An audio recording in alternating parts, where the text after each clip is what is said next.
اب دیکھو نا، یہ جو عمل قبول نہیں ہوتے، یہ جو عمل قبول، کون سی شے ہے جو انہیں قبول ہونے سے روکتی ہے؟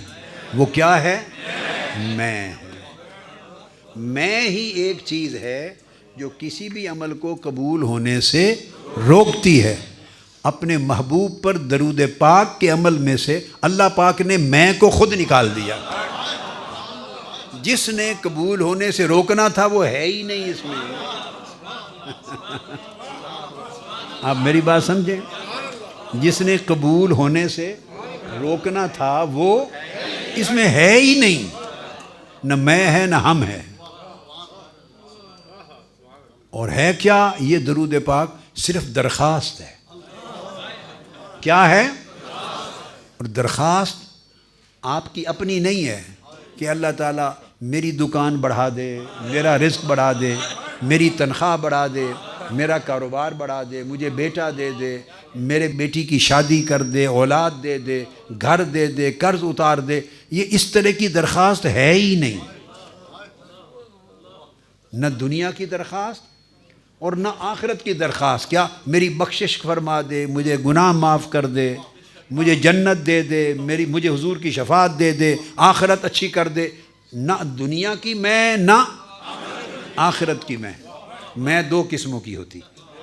کیا؟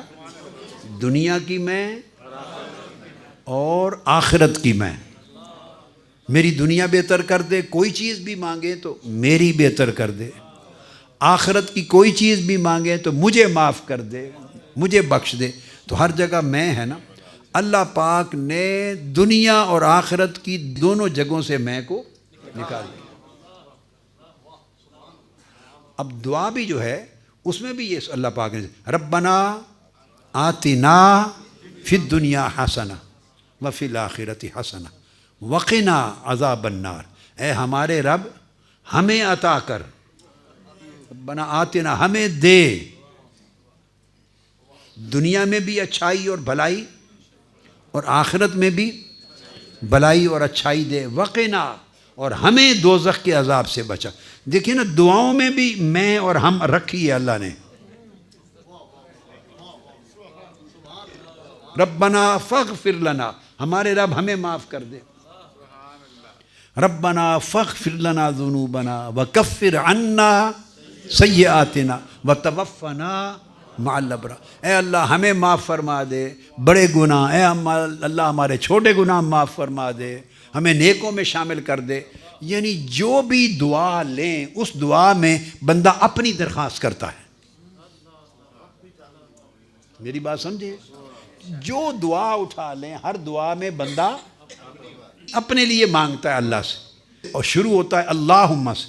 درود پاک ایک ایسی دعا اور درخواست ہے، اس میں بندہ اپنے لیے کچھ مانگتا ہی نہیں، اپنے لیے سرے سے مانگتا ہی نہیں ہے۔ رد کہاں سے ہونی ہے؟ کون سی چیز نامقبول ہوگی؟ اس نے اپنے لیے مانگا ہی کچھ نہیں۔ اور جس نے نامقبول کرنا تھا، رد کروانا تھا، وہ میں اس میں ہے ہی نہیں۔ اور اپنے لیے نہ دنیا مانگی نہ آخرت مانگی۔ اس کو کہتے ہیں تجرید۔ توحید کا بھی کمال درجہ ہے جس میں بندہ اپنے آپ کو مٹا دیتا ہے، اپنا نام و نشان ہی مٹا دیتا ہے۔ درود پاک ایک ایسی چیز ہے جس میں بندہ اپنا نام و نشان مٹا دیتا ہے۔ ایسی تربیت ہے۔ تو کہتا کیا؟ اے اللہ تو ہمارے آقا پہ درود بھیج۔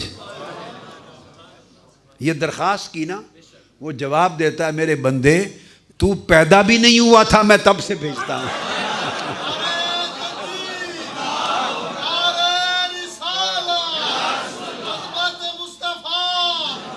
تو جب بھی درخواست کرتے ہیں اللہ قبول کرتا ہے۔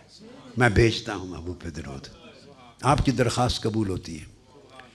اب وہ ذات دیکھتی ہے اور آقا علیہ السلام کی ذات بھی دیکھتی ہے کہ یہ میرے بندے نے باقی تو ساری زندگی اور ہر روز صبح و شام ہر نماز کے اندر بھی اور باہر سب دعائیں کی اپنے لیے، یہ ایک دعا میرے امتی نے ایسی کی جس میں اس کے اپنے لیے کوئی مانگا ہی نہیں۔ اس نے میرے بلندی درجات کی، میرے اوپر درود بھیجنے کی درخواست کی، تو وہ بھی راضی، آقا بھی راضی۔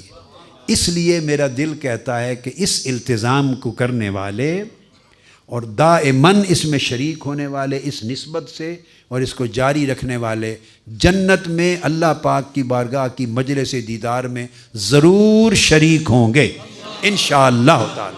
تو جو اپنے لیے نہیں مانگتا اور صرف آقا کے لیے مانگتا ہے، آپ کو اندازہ ہی نہیں اس کو آقا کتنا دیتے ہیں، اس کو، اور اللہ کتنا دیتا۔ چلو، وما علینا الا البلاغ۔ آفیشیل یوٹیوب چینل کو سبسکرائب کریں اور بیل آئیکن کلک کریں۔